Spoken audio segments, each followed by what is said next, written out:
पहले we lost jets, चाहे 3 jet थे या 5 जेट थे, ये तो अब ओपन में ही है। जब हमारे सीडीएस आके ही एडमिट कर सकते हैं कि भाई जेट्स लूज हुए थे, तो हाँ डेफिनेटली लूज हुए थे।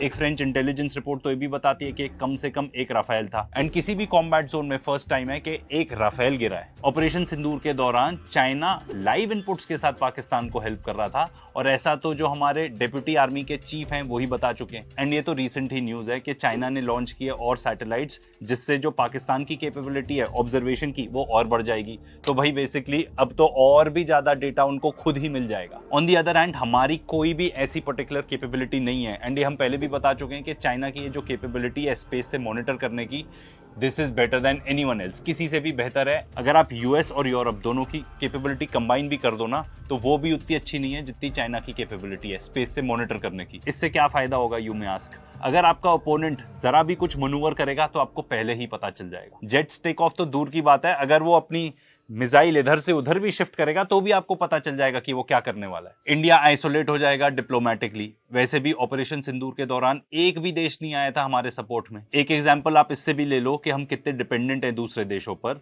कि फ्रांस ने हमें राफेल का सोर्स कोड ही नहीं दिया। इससे क्या फर्क पड़ता है? जो हमने ऑपरेशन सिंदूर के दौरान देखा कि भाई अगर सॉफ्टवेयर में आप हल्की भी ट्वीक नहीं कर सकते हो, तो अगर आप कोई अपने और वेपन्स लोड करना चाहते हो उस पर्टिकुलर एयरक्राफ्ट में, पॉसिबल ही नहीं है। एंड ये हमारी एक बहुत ही बड़ी लिमिटेशन थी ड्यूरिंग ऑपरेशन सिंदूर। एंड देखो, अगर आप इतना बड़ा मिलिट्री कैंपेन चलाने वाले हो तो आपको सारे देशों का जितने भी आप ले सकते हो अपने सपोर्ट में उनको लेना जरूरी है। और हमारे केस में तो खास तौर पे, क्योंकि हम हार्डली कुछ चीजें इन हाउस बनाते हैं। एंड इसी एग्जैक्ट टॉपिक पे हम वीडियो भी बनाने वाले हैं, तो सब्सक्राइब करना मत भूलना। इनफैक्ट हमारी जो ब्रह्मोस मिसाइल्स है ना, वो भी इंडिया और रशिया का जॉइंट वेंचर ही है। तो अगर मान लो रशिया कह देता है कि भाई आप ऐसी टाइप की हरकत करने जा रहे हो, हम इसके सपोर्ट में नहीं है, तो हम क्या करेंगे?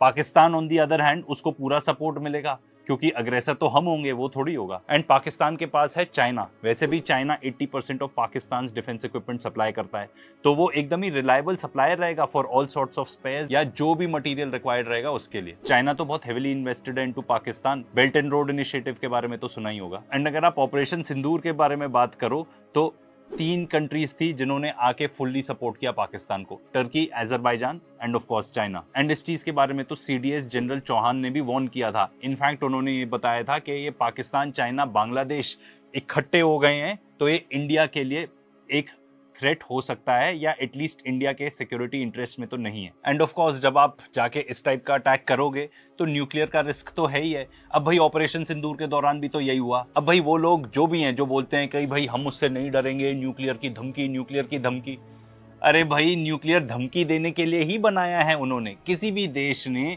न्यूक्लियर धमकी देने के लिए ही बनाया है, क्योंकि आज के डेट में अगर आप न्यूक्लियर वॉर छेड़ देते हो तो it is mutually assured destruction, 100%, सभी कुछ खत्म है। तो वो डेटरेंस के लिए ही बनाया गया है न्यूक्लियर वेपन, ठीक है ना? या अगर आपको इस टाइप की भाषा यूज करनी है कि धमकी देने के लिए बनाया गया है, तो हाँ भाई उसी के लिए बनाया है। पर ऑपरेशन सिंदूर के दौरान तो आप न्यूक्लियर छोड़ो, इनफैक्ट कन्वेंशनल वॉरफेयर में भी हम उनसे हार ही गए थे, हम उनसे पीछे थे 100%। आप चाहे एग्री करना चाहो या नहीं करना चाहो। पर अगर इस टाइप का इंटरवेंशन होता है कि हम जाके पीओके ले लेंगे, तो जो वॉर होगा ना, इंडिया ने कभी ऐसा वॉर देखा ही नहीं होगा, 100% गारंटीड। इतना ब्लडी होगा, सिविलियन मिलिट्री कैजुअलिटीज इतनी ज्यादा होंगी आप सोच भी नहीं सकते, इतनी तबाही मच जाएगी। एंड ऐसा थोड़ी है सिर्फ कश्मीर के आसपास ही बम फूटेंगे। देन अगर वॉर है देन सब कुछ लेजिटिमेट है, दिल्ली पे भी बम फूट सकता है, कहीं भी बम फूट सकता है। एंड ये आपने ऑपरेशन सिंदूर के दौरान देख ही लिया होगा ना। एंड सबसे इंपॉर्टेंट बात, क्यों जीरो चांस है, zero of any military success. Certain part of PoK तो चाइना के पास ही है, तो क्या हम चाइना से भिड़ जाएंगे? वो भी एकदम हेड ऑन? हम अफोर्ड ही नहीं कर सकते भाई। चाइना एकदम अलग लेवल पे है, वो तो यूएसए को मार दे सकता है, इस लेवल पे है वो, क्योंकि वो हमसे हर चीज में आगे हैं। वो अपनी सारी चीजें खुद बनाते हैं। उनके जो फाइटर जेट्स हैं, वो उनके पास 5th जनरेशन फाइटर जेट है जो वो खुद मैन्युफैक्चर करते हैं। हमारे पास तो हम एक जेट इंजन तक खुद नहीं बना पाए।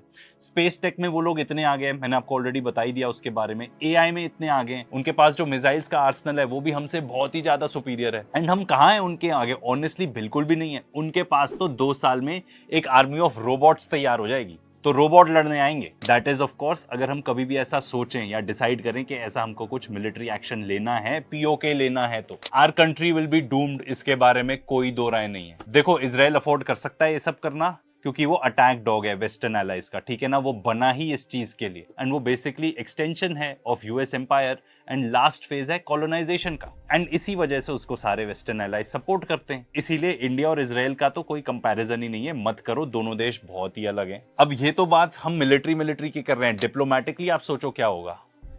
ऑपरेशन सिंदूर के दौरान तो कोई सपोर्ट नहीं करने आया, जबकि हमारा तो स्टांस यही था। अगर आप पार्लियामेंट्री सेशन सुनोगे तो वो बताते हैं हमारा स्टांस सिर्फ ये था, हमारे पॉलिटिशियंस बता रहे हैं खुद, कि जब हमने जाके उनके पर्टिकुलर साइट्स को टारगेट किया, उसके बाद हमने पाकिस्तान को फोन कॉल करके बोला बस वी आर डन, हम आगे नहीं प्रोसीड करना चाहते इससे।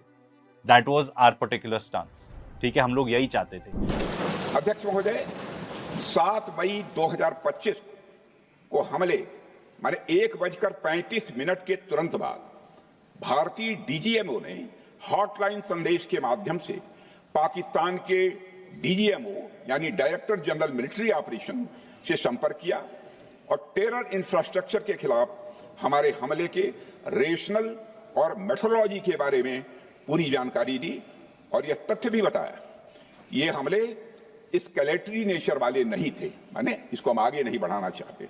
पर जब आप इमेजिन करो कि आप जाके एकदम इन्वेड करने लगोगे तो क्या कोई भी देश आपको सपोर्ट करेगा? बिल्कुल भी नहीं। मुझे तो इनफैक्ट ये लगता है हमें तो मिलिट्री सप्लाईज ही लोग भेजना छोड़ देंगे, हमारे पास सप्लाईज ही नहीं होंगे कि हम ऐसा कोई लॉन्ग ड्रॉन वॉर लड़ सकें।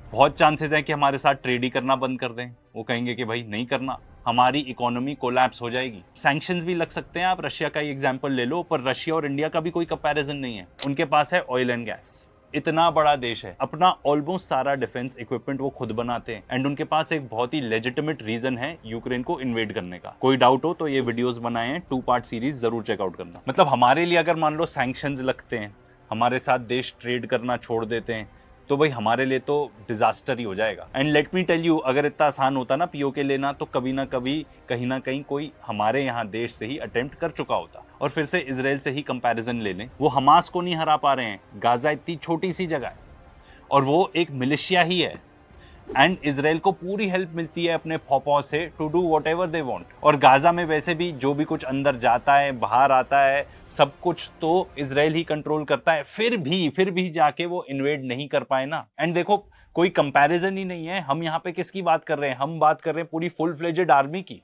जिसकी air force, mind you, judging from what has happened the last time around, उन्होंने हमको हरा दिया था in that air battle. And ये ओपिनियन नहीं है, न्यूज जाके पढ़ लो, आपको पता चल जाएगा। हमारे जेट्स गिरे, उनके 0 गिरे, हु वन यार। एंड ऑफ कोर्स वो एक न्यूक्लियर आर्म्ड कंट्री है, तो कोई कंपैरिजन ही नहीं है। तो लीगल तरीके पे आ जाते हैं, तो यूनाइटेड नेशंस का कोर्ट है called international court of justice. India ने तो हमेशा ये स्टांस रखा है कि भाई जो भी होगा it is a bilateral issue between India and Pakistan, हम ही डिसाइड करेंगे, हमें किसी मीडिएटर की जरूरत नहीं है। ऑफ कोर्स याद होगा जेनोसाइडल डॉन, डोनाल्ड ट्रंप की बात कर रहा हूं, एकदम बीच में उचक रहे थे कि मैं मीडिएट करूंगा। एटलीस्ट इंडिया ने इस मामले में तो उनको चुप करा दिया ना। बट देन ऑफ कोर्स वो साइड डॉन है, डोनाल्ड ट्रंप है, तो वो कभी भी आके फिर से उठा के बोल सकते हैं कि मैं मीडिएट करूंगा। बट पिछले कुछ हफ्तों से तो एटलीस्ट ऐसी कोई स्टेटमेंट उन्होंने नहीं दिया। और इफ एनीथिंग पाकिस्तान ने बोला है, इनफैक्ट ये 2019 की बात है जब आर्टिकल 370 हटाया गया था, उन्होंने बोला था कि हम आईसीजे जाएंगे। इंडिया ने कभी ऐसा स्टांस ही नहीं रखा कि हम आईसीजे जाएंगे रिगार्डिंग कश्मीर। आई नो आप में से बहुत सारे लोग ऑलरेडी अवेयर हो गए, पर थोड़ी सी हिस्ट्री जान लेनी जरूरी है। एंड हम कोई भी इंडियन वेबसाइट, पाकिस्तानी वेबसाइट, कोई भी ऐसा सोर्स नहीं ले रहे हैं, हम एक न्यूट्रल पर्सपेक्टिव से इसको अप्रोच करेंगे कि दुनिया क्या कह रही है। इसलिए ये पर्टिकुलर जो आर्टिकल है CFR से उठाया हमने। तो इंडिया पाकिस्तान का वॉर सबसे पहला कौन सा था? तो अकॉर्डिंग टू CFR ये तब चालू हुआ जब पश्तून ट्राइब्समैन थे from north west of Pakistan, उन्होंने कश्मीर को इन्वेड किया अलेजेडली विद पाकिस्तानी सपोर्ट। तो जो महाराजा हरी सिंह थे उस टाइम पे उन्होंने एक साइन किया डॉक्यूमेंट इंडियन गवर्नमेंट के साथ, known as the instrument of accession, जिसमें यह अग्री हुआ था कि जो कश्मीर है वो इंडिया को ज्वाइन करेगा, पर वो ऑटोनोमस रीजन रहेगा with in the country. And बदले में क्या मिला उनको? बदले में मिला कि जो इंडियन आर्मी है वो आके बेसिकली पाकिस्तान से लड़ेगी।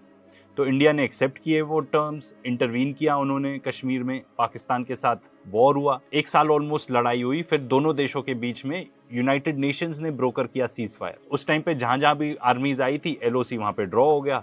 तो रफली अकॉर्डिंग टू दिस इंडिया को 2/3 कश्मीर मिला और बाकी पाकिस्तान ने लिया।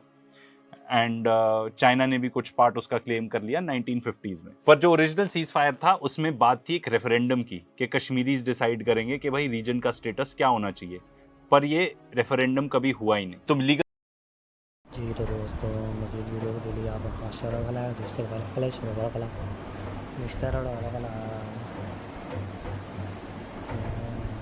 जी वीडियो के लिए आप हमारे चैनल को सब्सक्राइब करो,